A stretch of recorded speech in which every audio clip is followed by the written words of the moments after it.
Sponsored by Auto Owners Insurance. Simple human sense.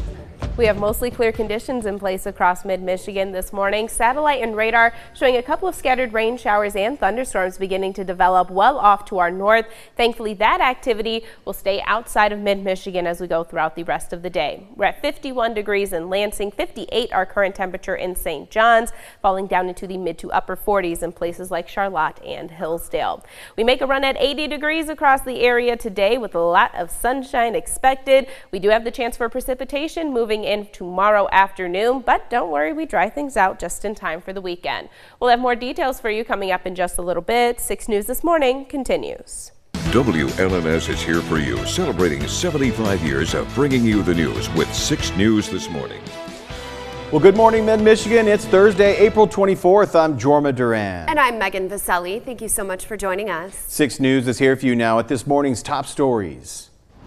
The Ingham County Health Department has now confirmed a new case of measles, and that's now the second one in the county this month. Health officials say they found the new case in a 1-year-old boy who had contact with the first patient. Now, the MMR vaccine, which prevents measles, is usually given in 2 doses over the course of early childhood. We found out that this second patient already got the first dose, so local health officials say his symptoms are much less severe and he's unlikely to spread the disease to others. Nevertheless, the health department is contacting people who might have been exposed when the boy was taken to the Lansing Urgent Care site in Frandor between 4:30 and 7 o'clock in the afternoon on April 15th. Because of the rise of measles cases around the country, as well as high rates of pertussis or whooping cough here in Michigan, public health leaders will hold a statewide press conference today, urging families to get their kids vaccinated. Michigan's chief medical executive, Dr. Natasha Bagdasarian, will host a virtual press conference at 10 o'clock this morning. She and other state health officials will urge families to make sure their kids are up to date on routine vaccinations. And it's not just measles we're talking about, but also whooping cough. A little more than 2,000 cases were confirmed last year, which is 19 times more than the year prior. And so far this year, more than 600 pertussis cases have been confirmed, including more than 100 in infants under the age of 2. 2 bills designed to crack down on fentanyl have cleared the State House of Representatives and now head to the State Senate for consideration.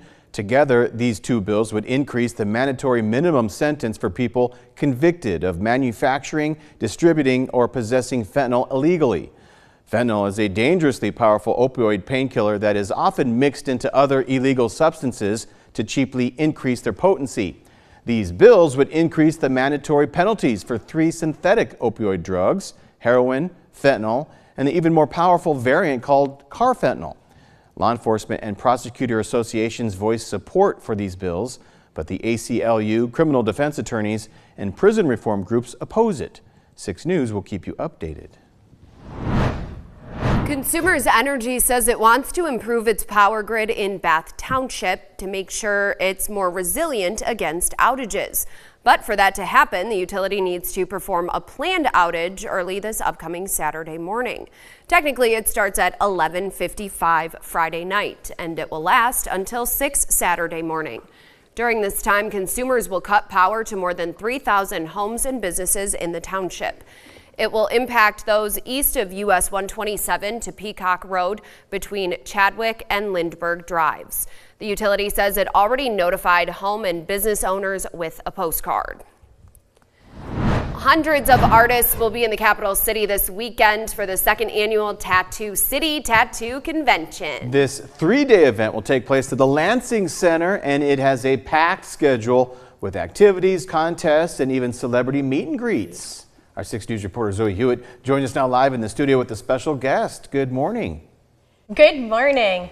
Now, the Tattoo Convention, of course, like you said, is chock full of so many great events, including, like you said, celebrity tattoo artists. And I have one here with me now, Kyle Dunbar. His skill is well known. He was on the show Ink Master as well. Welcome, Kyle. Thank you. Now, you are actually going to be at the event doing a seminar. Tell me about what people can expect to hear from you. Well, it's usually just for fledgling or freshman artists, and I kind of just give them an idea of things that I wish I knew when I was introduced to the industry, and to give them a better trajectory and success in their career. So what's a tip that you like to give new artists? I can't say on air. You have to go to the convention clearly in order to find out what to do. Now, you are very well experienced. You've got over 30 years, right, tattooing now. So what do you think when you see other people's work? Is there something that you always look at and maybe judge a little bit? Now you're going to get me in trouble. Yes, and I don't know that I'd mention that either. I'm sorry. Yeah, I have my own personal aesthetic for the body, and sometimes I feel people don't match that the same.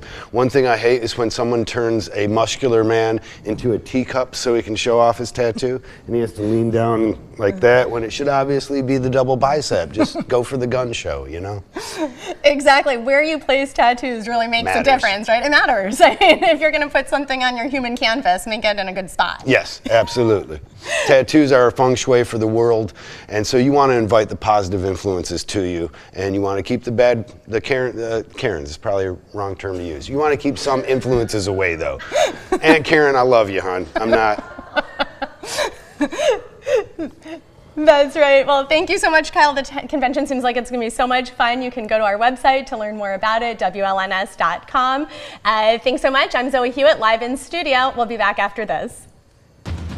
From Storm Tracker 6, this is Weather on the Sixes, sponsored by Auto Owners Insurance. Simple human sense. We're going to sneak in really quickly because we have to tell you about the temperatures that we have in the forecast today. And trust me, you're going to want to hear it. It's going to be incredibly warm across the region. Already the case, 47 degrees in Hillsdale, 48 our current temperature in Jackson. We're in the low 50s in places like Lansing, Grand Ledge, and also 57 our current temperature in St. John. So they're doing really well. We are going to be keeping an eye on this cold front currently setting up to our west. This front actually going to stall out right along I-96 as we go throughout the rest of the day. But still, we still have some really impressive temperatures in the forecast. Notice by this afternoon we are already well above average, 77 in Jackson, in the low 70s in places like Lansing. But as we reach the peak of daytime heating right around 4 or 5 o'clock, that influence of that cold front really going to be felt to our north. Areas like St. John's and portions of Gratiot and Montcalm County only going to make it up into the mid to upper 70s. South of that, we are able to tap into that warm air mass, so 80s are in the forecast for today. We are still going to hold on to plenty of sunshine across the area as well. So really warm air mass that we are in. So make sure that you take advantage of it, because the next time we have an 80 in the forecast, it's going to be on Tuesday. Comes along with the chance for a couple of storms. It's okay. I'm liking the 80. It's not too warm anymore? Oh, well, I mean, I'm going to still complain later when it's too hot. But Can't please this I'd rather guy. have that than I was just going to say then, like, well, yeah, minus 80 I guess is a little bit too unbearable there. Take it over, Major. All right. Coming up, the NFL announced the Detroit Lions will kick off the 2025 season this summer, the first in decades for the Honolulu Blue in our What's on the Web segment. Jorma, what time is it? 6:38. We'll be right back.